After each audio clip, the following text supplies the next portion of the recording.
alguém de comer?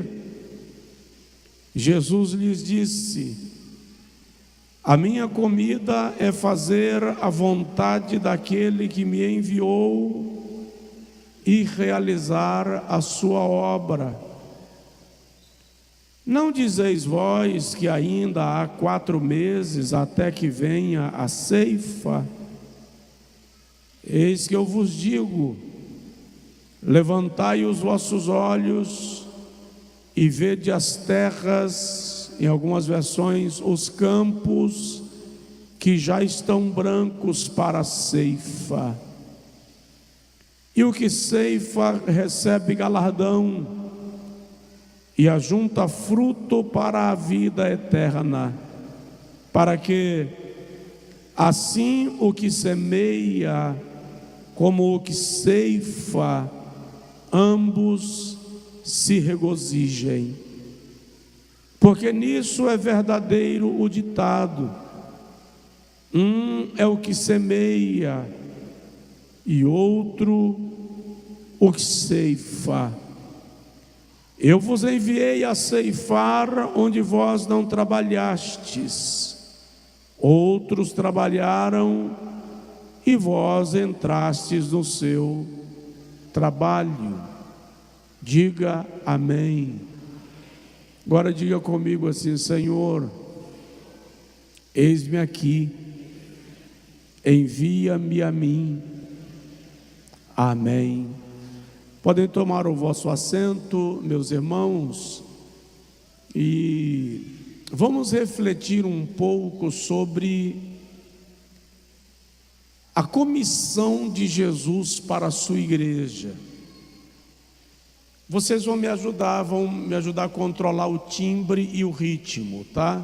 Se não entender, sinaliza a mão assim. Se você sinalizar assim, eu vou entender que você está dando glória a Deus, tá? Então sinaliza assim, que é para eu compreender que a minha fala não está sendo entendida. E se a minha pregação não foi entendida, ela não cumpre o seu propósito. Amados, a igreja brasileira é uma igreja tradicionalmente envolvida com missões.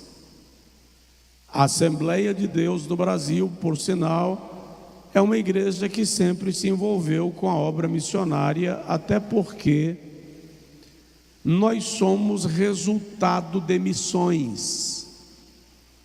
Desde o século anterior, século XVIII, nós temos histórias de missionários presbiterianos, metodistas, batistas, chegando ao Brasil, procedentes da Europa e dos Estados Unidos, para implantarem o trabalho da evangelização na nossa terra.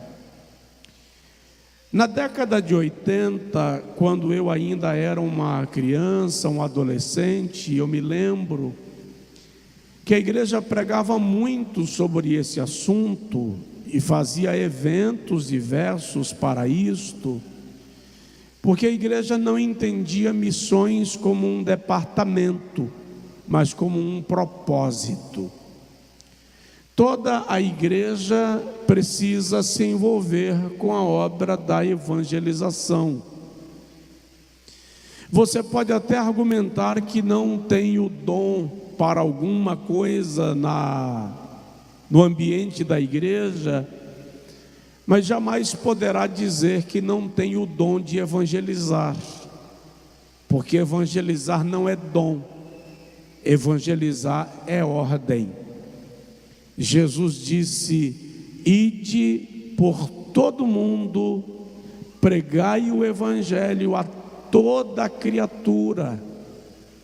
Aliás, se nós lermos os 4 evangelhos, em ambos, o Senhor Jesus dá ordem para que a igreja dê sequência ao trabalho que ele realizou, de anunciar o reino de Deus.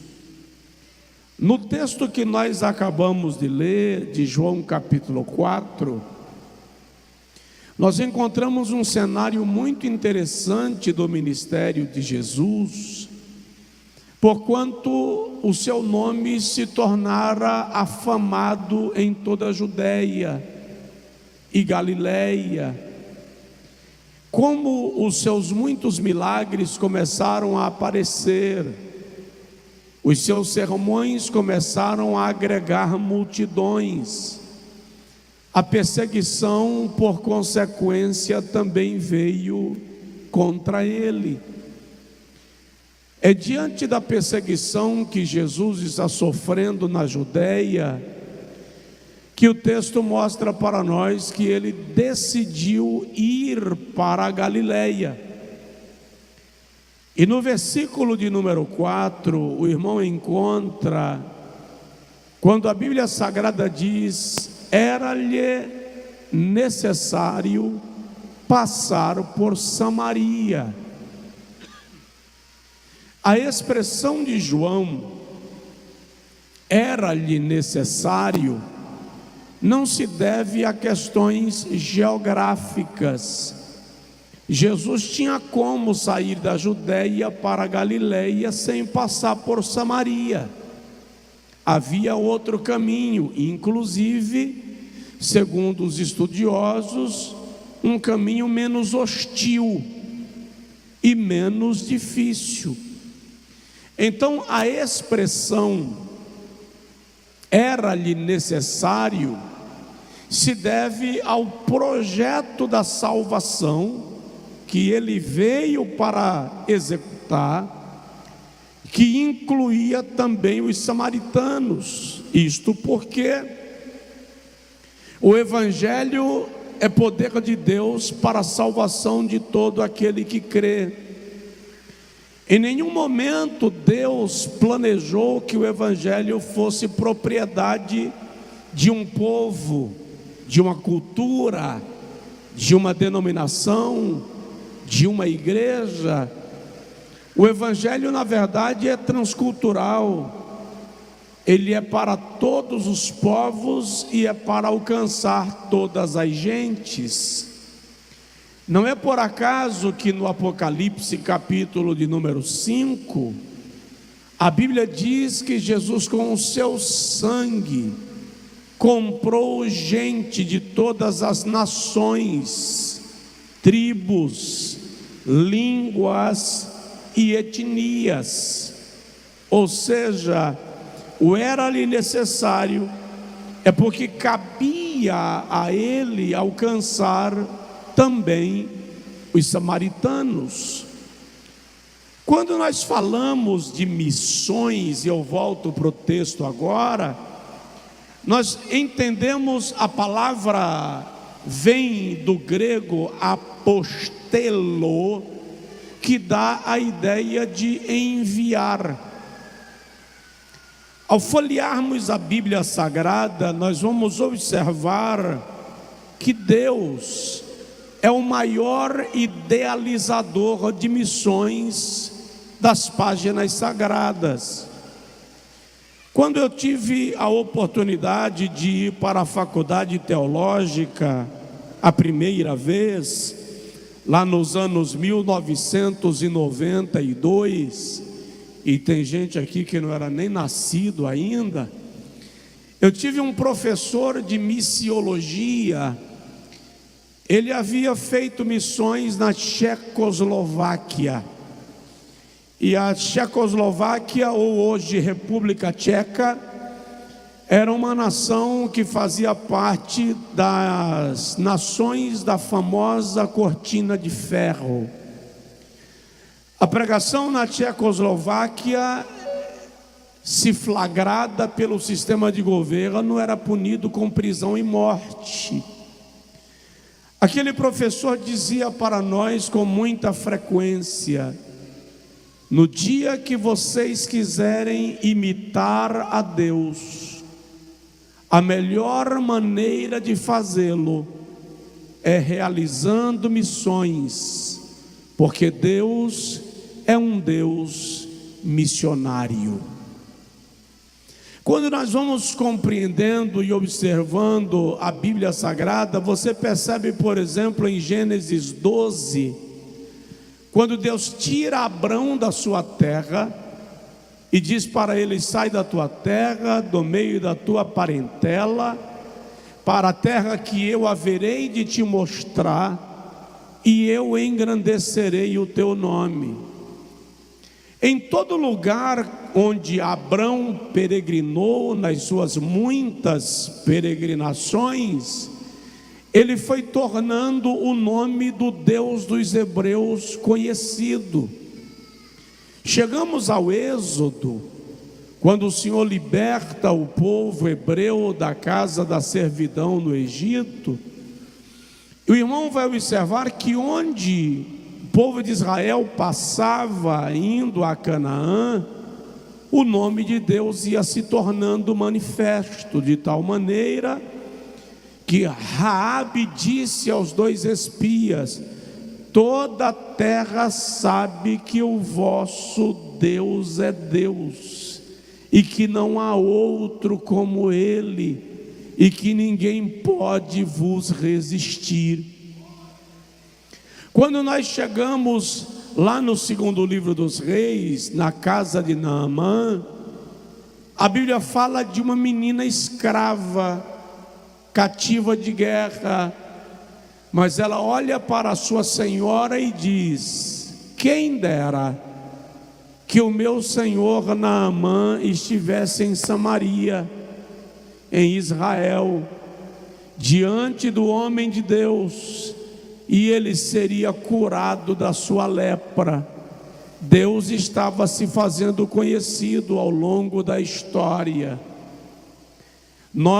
Todos nós conhecemos a história de Jonas, como Deus tira Jonas de Israel, leva para Nínive, mesmo contrariando o sentimento de Jonas, para anunciar aos ninivitas um Deus que é justo juiz, mas que é cheio de misericórdia, de benignidade e de compaixão.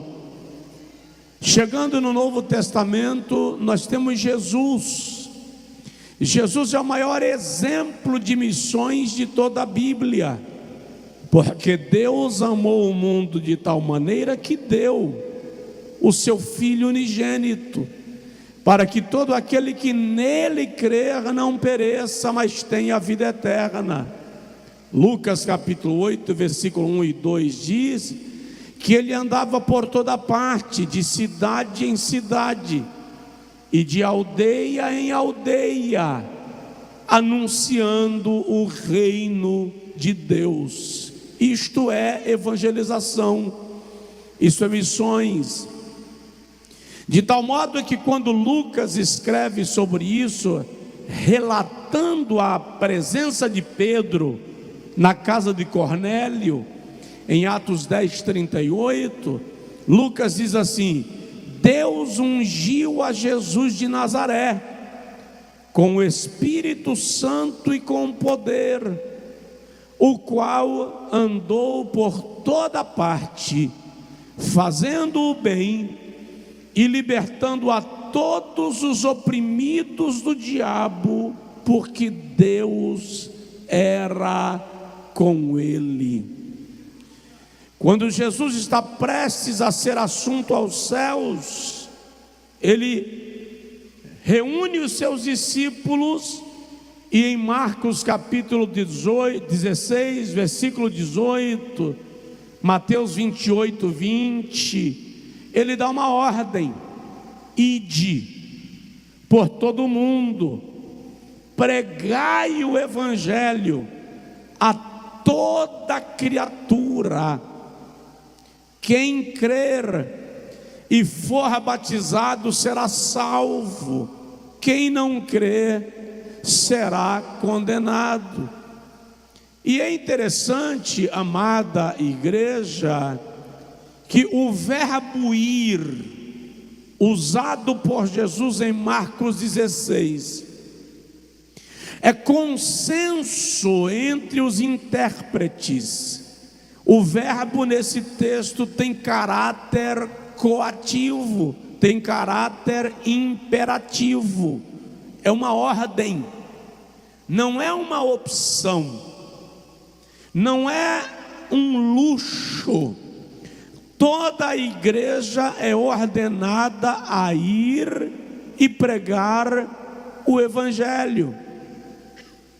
E Paulo tinha tanta consciência deste dever, o apóstolo Paulo tinha tanta consciência desta obrigação, que ele diz: a mim é imposta esta obrigação, e ai de mim, se não pregar o Evangelho.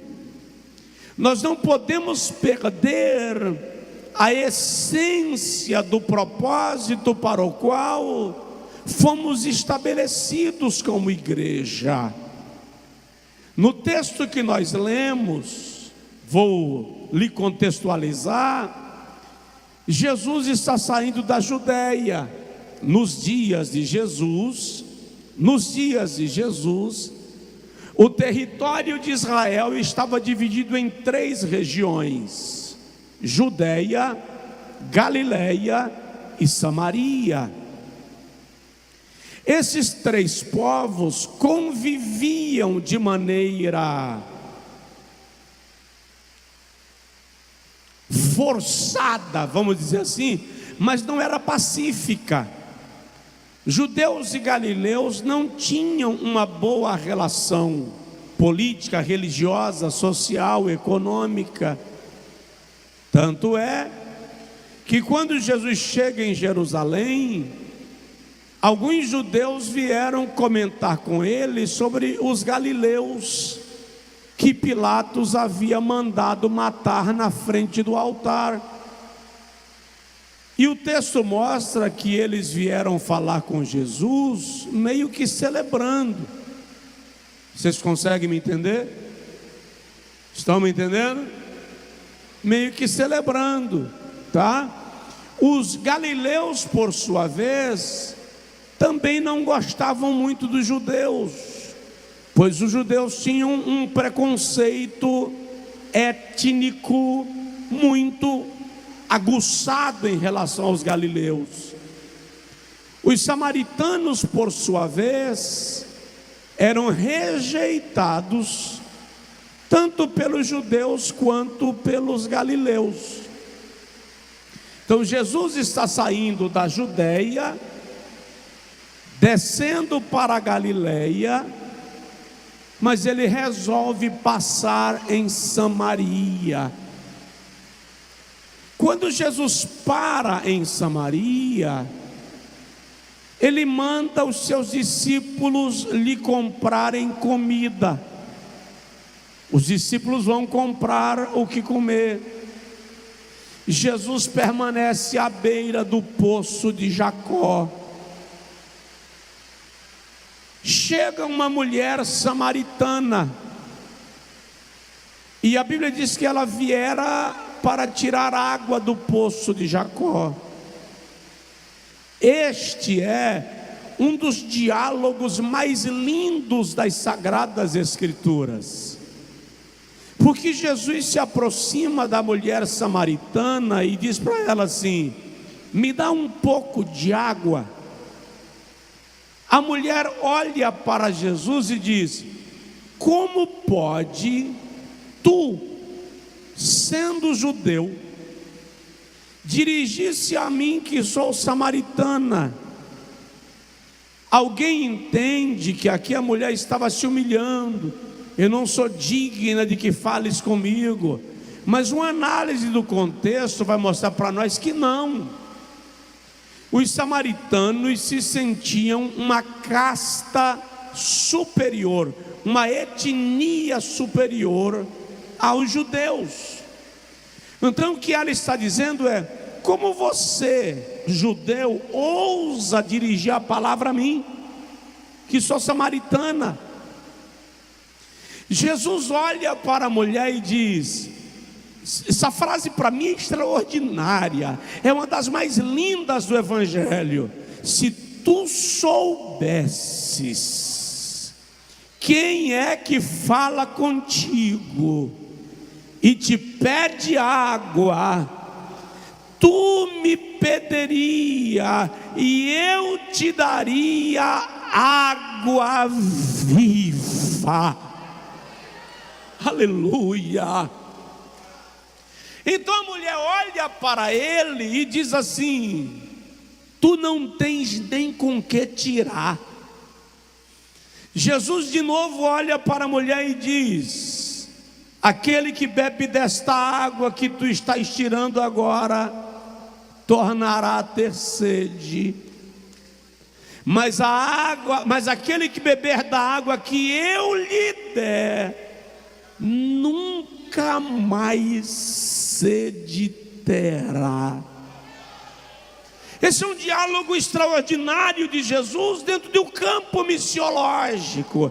E na medida que Jesus conversa com a mulher, os discípulos chegam. E os discípulos dizem assim: mestre, vem comer. Eles estavam incomodados, não com a fome de Jesus, mas com a atenção de Jesus à mulher samaritana. O texto diz que eles insistiam, interrompiam o diálogo: vem comer. Na medida que eles vão insistindo, Jesus olha para a mulher e a mulher diz assim: me responda uma pergunta que é uma controvérsia entre nós samaritanos e vocês judeus. Vocês dizem que Deus deve ser adorado em Jerusalém. Nós samaritanos entendemos que Deus tem que ser adorado no monte. Aí ela diz assim: eu sei que quando o Messias vier, ele nos ensinará. Jesus quebra a frase da mulher e diz: eu sou. Sou eu, já cheguei, já estou aqui. E é interessante que este eu sou que Jesus usa para os estudiosos é o mesmo eu sou que Jeová usa lá no Êxodo para falar com Moisés. Eu sou o que sou. Ou seja, ele se identifica imediatamente com a natureza de Deus, com a pessoa de Deus. Eu sou, eu que falo contigo. E eu te digo uma coisa: a hora vem, e já chegou, em que os verdadeiros adoradores adorarão ao Pai, não em Jerusalém, nem no monte, mas em espírito e em verdade. Deus é espírito, e importa que aqueles que o adorem em espírito e em verdade. Aí Jesus olha para a mulher e diz assim: vai, chama teu marido. Ela diz: eu não tenho. Jesus então olha para ela e diz assim: dissestes bem, porque tiveste 5, e o que está contigo agora não é teu. Jesus entrou no segredo da mulher, revelou aquilo que não era conhecido. Eu já vi alguém pregando que essa mulher era uma prostituta. Não é verdade. Ela casou 5 vezes. 5 homens lhe deram carta de divórcio. A lei mosaica permitia isso. Chegou um momento de tanta frustração amorosa que essa mulher disse: não vou casar mais, agora eu vou me arranjar, o que der, deu. E ela está num relacionamento informal, bagunçado. Mas quando Jesus diz isso, ela diz assim: Senhor, vejo que és o Messias. Ela larga o balde de água, o cântaro, e desce para a aldeia. E quando ela chega na aldeia, ela sai batendo de porta em porta, dizendo: vinde e vede, eu vou apresentar a vocês o Messias. Ele me revelou toda a verdade. Então quando Jesus para comer, ele ora para os discípulos e diz assim: vocês não dizem que ainda faltam 4 meses até a colheita do trigo? Eu vos digo, levantem agora os vossos olhos e vede, os campos estão brancos para a ceifa. Toda a aldeia estava subindo para ouvir ou conhecer a pessoa que a mulher estava apresentando a eles. Ou seja, a maior colheita de almas da história não foi a de Pedro no dia de Pentecostes. A maior colheita de almas não foi a de Noé quando entrou na arca. A maior colheita de almas não foi de Pedro quando pregou em Atos 4. É aquela mulher que ganhou 100% da aldeia, trazendo todo mundo para Jesus. Agora observe, Jesus vai nos ensinar, e eu vou só citar, eu não vou comentar, eu deixo para comentar em outro dia. Jesus nos ensina nesse texto a vermos missões, evangelismo e missões, sobre 4 perspectivas diferentes. Primeiro, Jesus nos ensina a ver missões como uma obra que exige prioridade. Uma comida tenho para comer que vocês não conhecem. E alguém pergunta: será que alguém aqui em Samaria trouxe comida para ele?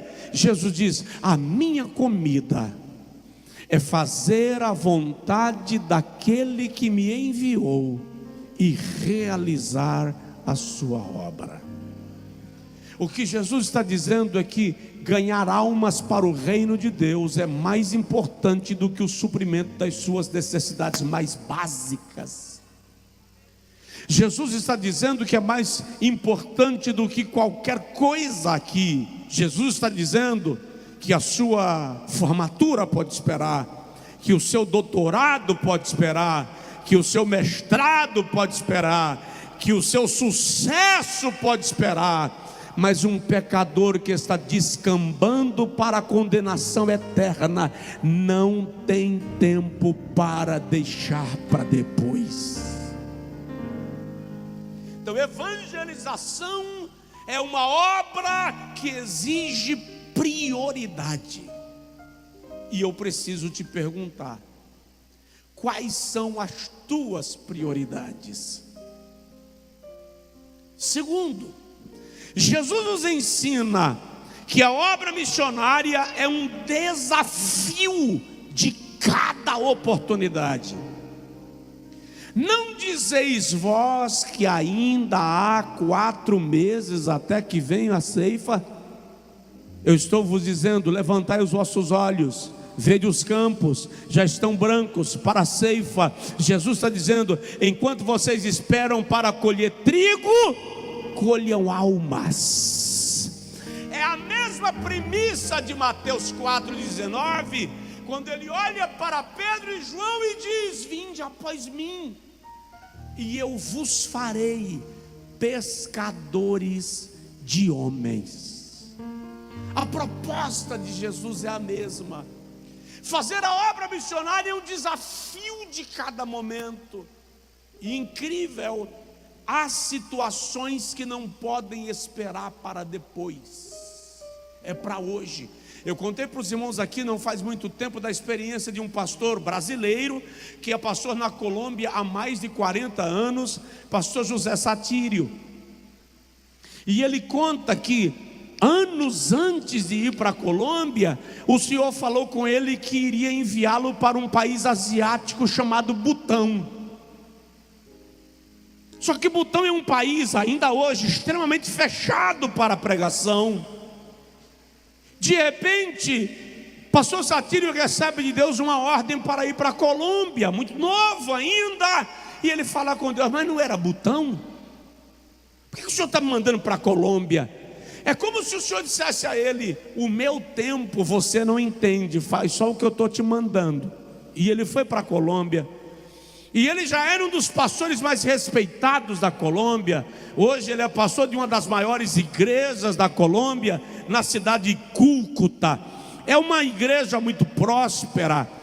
É uma igreja que investe em shoppings, cinemas, rede de restaurantes, tudo isso voltado para a obra missionária.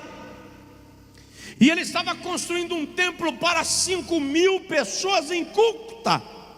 E ele disse um dia, olhando para a obra e o caminhão descarregando tijolo, o Senhor falou com ele: chegou a hora de Butão. Ele disse que falou com Deus: agora não. Agora o senhor está vendo que eu estou numa construção aqui que não tem tempo de terminar, eu tenho que focar aqui.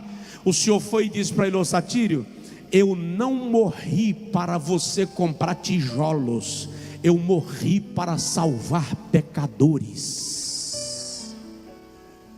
Mas ele achou um argumento para Deus. Ele disse para Deus: o senhor sabe que Butão é um país fechado.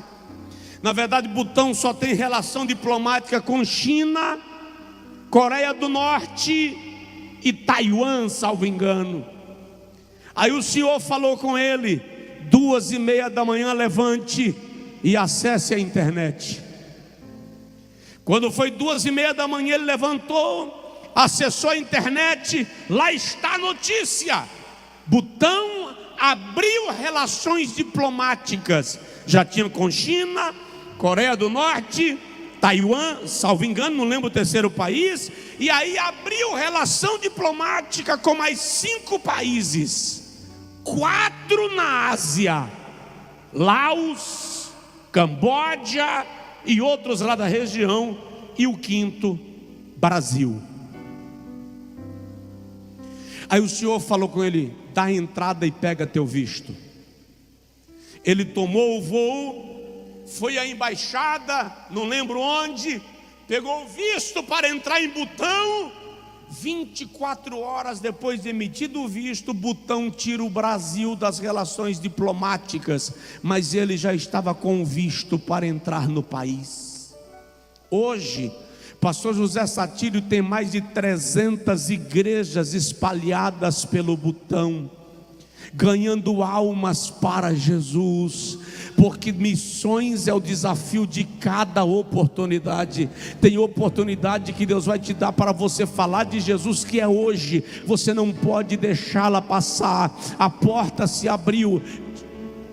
Diga hoje: Jesus te ama. Diga hoje: Jesus quer te salvar. Diga hoje: Deus te abençoe. É um desafio que o Senhor coloca diante de você. Você está entendendo? Diga amém.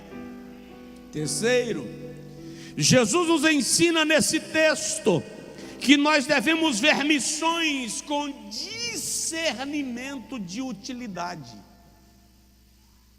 Para que eu sirvo?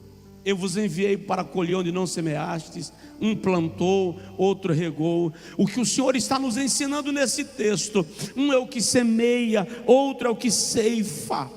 Nós precisamos compreender na obra de Deus qual é o propósito para o qual fomos chamados. Paulo deixa claro, quando a igreja lá de Corinto está em conflito: eu sou de Paulo, eu sou de Apolo, eu sou de Cefas. Paulo diz: gente, quem é Paulo? Quem é Apolo? Quem é Cefas? Paulo plantou, Apolo regou, mas o crescimento quem dá é Deus. Qual é a orientação paulina aqui? É você identificar o propósito para o qual Deus está te chamando e servir neste propósito, e servir nesse ambiente, e servir com os talentos que o Senhor te deu. Ele vai te usar para ganhar almas da forma menos comum que você imagina. Me lembro, eu fui convidado para pregar uma certa feita na convenção dos Gideões. Os Gideões, aquele grupo de evangelismo que distribui bíblias em hospitais, em escolas, em hotéis. E o irmão estava testemunhando que eles foram entregar Novos Testamentos numa escola. E quando ele chegou na escola, o diretor limitou e disse: olha, não pode entregar em sala de aula. Se aqui no pátio algum aluno pedir, vocês podem entregar, mas não podem oferecer. E um irmão, acho que ficou meio chateado com aquela limitação, Ele pegou o Novo Testamento e entregou para um aluno. Aí o aluno pegou o Novo Testamento e jogou para cima do teto do colégio. E eles foram embora. Só que quando eles vão saindo do portão da escola, um homem vem gritando o nome, chamando por eles. Eles pararam. O rapaz diz assim: eu estou trabalhando na reforma do teto da escola e vocês jogaram uma Bíblia para mim. E eu quero dizer para vocês que eu estou passando um momento tão desesperador. Eu estava ali consertando o telhado e com vontade de me jogar de lá de cima para baixo. Minha vida está destruída e vocês jogaram uma Bíblia para mim. Isso é uma resposta de Deus para a minha vida. Eu quero que vocês orem por mim, porque a palavra do Senhor nunca voltará vazia. Entende? É o desafio de cada oportunidade e o discernimento da sua utilidade. O que eu posso fazer no reino de Deus? Como eu posso servir o reino de Deus? Eu vou ficar vindo para a igreja uma vez por semana, frequentar culto e me dar por satisfeito? Existe algo para fazer. Tem um hino na harpa cristã que diz assim: há trabalho pronto para ti, cristão, que demanda toda a tua devoção. O chamamento de Deus agora para cada um de nós é: desenterra o talento, desenterra as habilidades que Deus te deu, coloca os dons que o Senhor te deu em serviço e se prepara para fazer a obra do Senhor na terra. Eu termino. O Senhor Jesus nos ensina que nós devemos ver missões, evangelismo, como um investimento para a eternidade. Irmão, o carro amassa, enferruja, desvaloriza, envelhece. Esse celular de última geração que você comprou, daqui a 6 meses é obsoleto, porque a tecnologia está dobrando a cada 6 meses. O conhecimento humano está dobrando a cada 6 meses. A casa que você constrói é incrível. Você constrói a casa dos seus sonhos e 3 meses depois de entrar na casa dos seus sonhos, você está descobrindo coisas que poderia ter colocado nela e não colocou. Mas almas não são investimentos que refletirão aqui, são investimentos que refletirão na eternidade.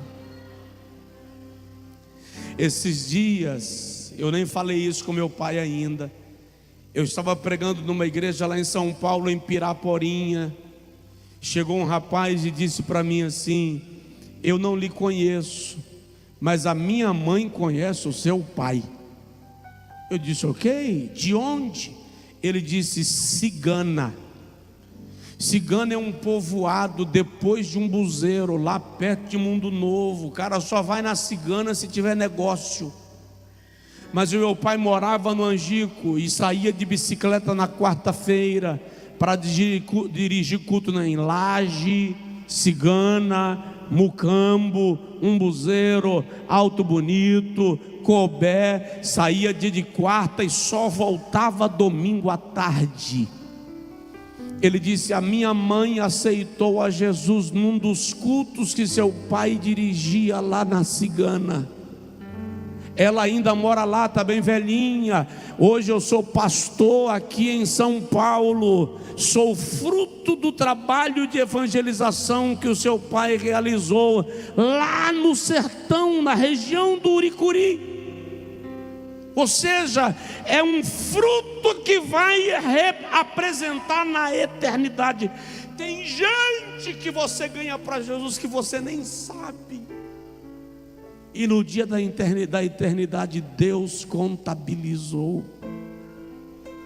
Na escola, na faculdade, na feirinha, no balcão do comércio onde você trabalha, num atendimento. E às vezes não é nem porque você evangelizou de forma direta, é só porque você comunicou paz, é porque você disse Jesus te ama, é porque você falou Deus te abençoe, e aquela pessoa foi alcançada pela semente da pregação do Evangelho. É um investimento para a eternidade.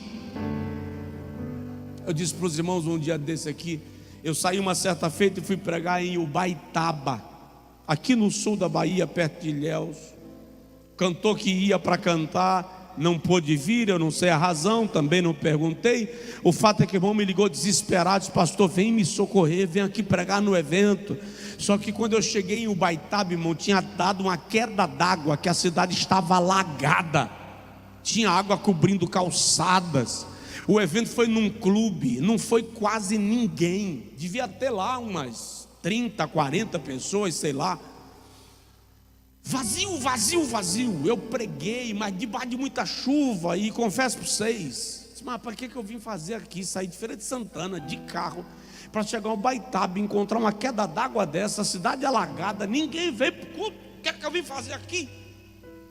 Terminei de pregar, eu estava tão chateado que eu entrei no carro e vim embora, sozinho e sem jantar. Por aí você analisa o nível do azedume que eu fiquei. Vim embora. Muito tempo depois, fui convidado para voltar ao Ubaitaba para pregar na primeira igreja batista. Quando terminou a pregação que eu desci, um rapaz chegou para mim e fez assim: o senhor lembra do dia que o senhor veio pregar aqui, que choveu, alagou a cidade? Eu disse: é claro que eu lembro. Como é que eu esqueço de uma noite daquela? Eu fui embora no mesmo dia, chateado. Tinha ninguém, não tinha uma pessoa para eu orar, para fazer um apelo. Ele disse: tinha. O senhor fez o apelo. Eu estava na calçada do clube, bêbado. Eu estava tão bêbado que não me deixaram entrar para o culto. Mas quando o senhor fez o apelo lá dentro, eu levantei a mão na calçada e aceitei a Jesus como Salvador. E hoje eu sou obreiro aqui na Assembleia de Deus. Missões é um investimento para a eternidade. Conheço um homem em Salvador. Ele disse que na década de 60, na década de 60, ele estava num ônibus coletivo e uma pessoa entrou evangelizando e deu a ele um folheto de evangelismo. Ele nem leu. Dobrou o folheto, colocou dentro da carteira e foi para o trabalho. Os anos se passaram, ele prosperou, virou empresário, ficou muito próspero.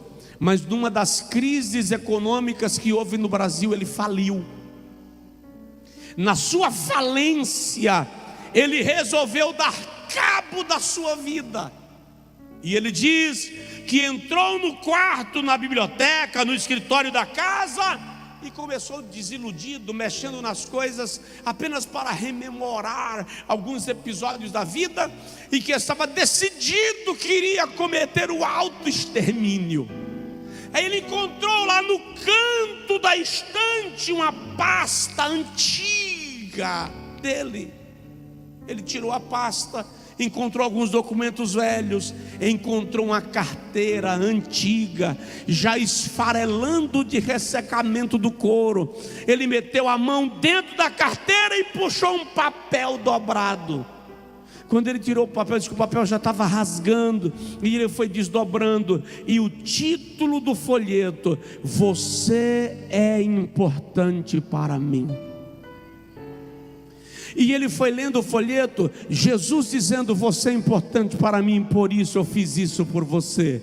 Você é importante para mim, por isso eu fiz isso por você. Ele disse que quando terminou de ler o folheto, ele estava chorando, ajoelhou no escritório da casa, aceitou a Jesus como Salvador, por causa de um folheto que ele havia recebido quase 30 anos antes. A minha palavra não voltará para mim vazia, diz o Senhor. Invista em missões, invista seu tempo, invista seus talentos, invista seu dinheiro. Quando fizermos a trilha missionária, trilha evangelística, pega seu talento, decide colocar em serviço. Quando começarmos a realizar as cruzadas, pega seu talento, dispõe no serviço. Todo sábado tem evangelismo aqui nos bairros da cidade. Procura pastor Valmir, procura pastor Gervásio e diz: olha, eu quero participar do evangelismo, eu vou fazer a obra do Senhor nessa cidade, eu vou fazer alguma coisa para Deus. Deus vai me usar. Fica de pé, por favor, quem puder. Aleluia. Eu tinha 16 anos, morávamos em Rodelas.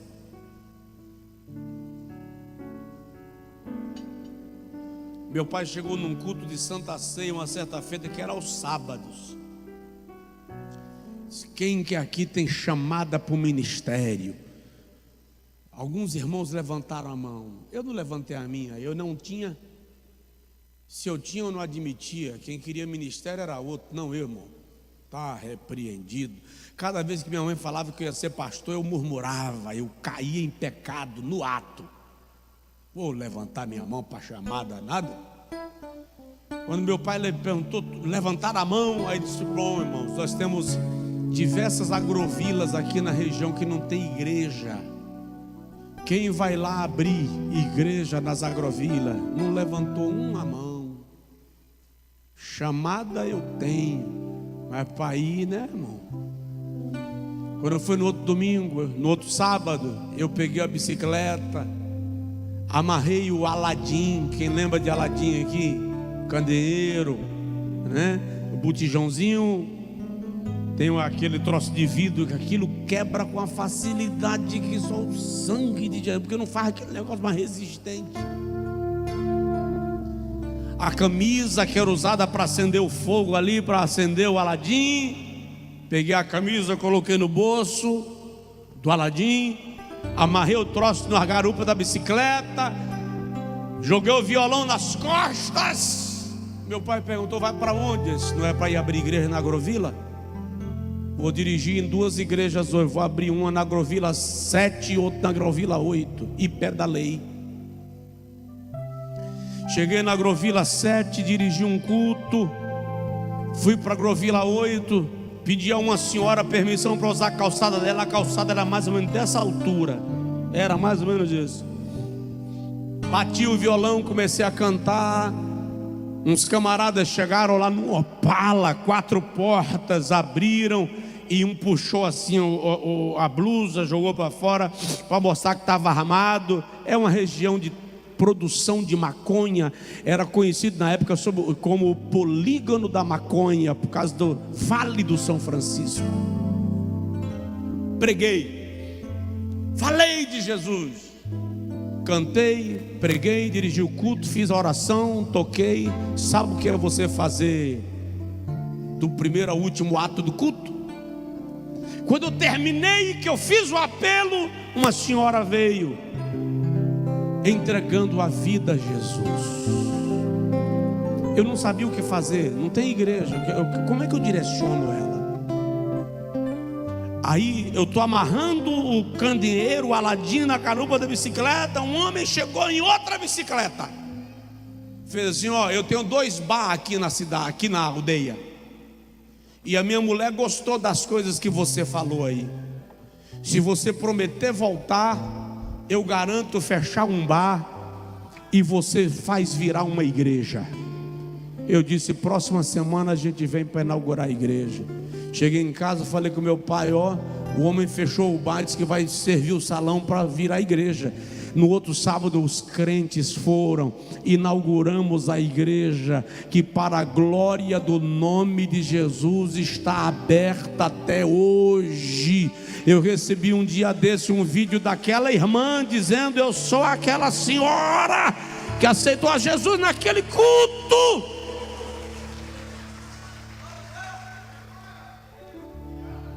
O evangelho não cai por terra. Governos mudam, partidos abrem e fecham, governos levantam e migram, estações mudam, a economia sofre alteração, a moeda muda de lá para cá. Quantas moedas já mudaram nesse país? Mas a pregação do evangelho vai gerar frutos duradouros. Se tiver alguém do seu lado, diz para ele assim: Deus quer usar você. Deus quer usar você. Ah, pastor, mas eu já tenho 70, eu já tenho 80. Você sabe quantos anos tinha quando Deus mandou Moisés para o Egito libertar o povo? Quantos anos Moisés tinha? 80. Sabe quantos anos John Wesley tinha quando provocou o maior avivamento do Reino Unido? 72. Ah, pastor, sou muito novo. Jeremias, sou uma criança. E Deus diz: não diga que você é uma criança, que eu vou encher a tua boca. O que eu te disser, tu dirás. Então nesta noite o apelo é outro. O apelo é para quem está disposto de fato a se envolver com o reino de Deus, mais do que ser frequentador de igreja, se envolver com o reino de Deus e com a obra de Deus.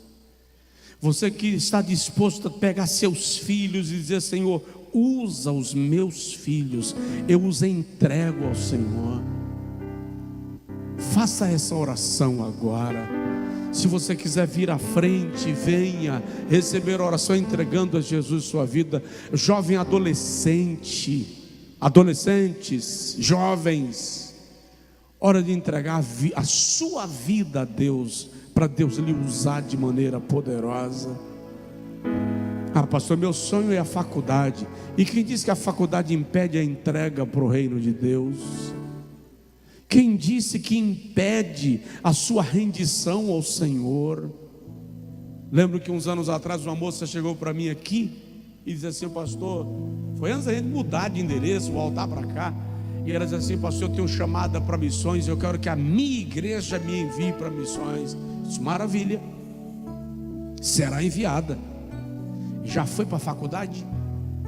Ela parou e disse: o que é que tem a ver faculdade com missões, pastor? Eu disse: tudo. Há lugares que eu não consigo lhe fazer entrar como missionária, mas consigo lhe fazer entrar como médica, como agrônoma, como técnica de futebol. Consigo lhe fazer entrar como enfermeira. Então o campo missionário precisa de gente que se prepara para os desafios que estão à sua frente. Quem deseja nesta noite entregar a sua vida para evangelismo, missões? Pastor, eu tenho uma chama no meu coração, não sei discernir, não sei por onde começar, mas eu quero render a minha vida ao reino de Deus. Sai do seu lugar e vem aqui à frente, e nós vamos orar com você nesta noite, em nome de Jesus. O Espírito Santo vai dizer como começar. O Espírito Santo vai orientar sobre para onde partir, qual é a direção que Ele vai te dar. Mas vem, eu quero orar, porque a capacidade vem de Deus, a capacidade vem do Senhor para a vida de quem se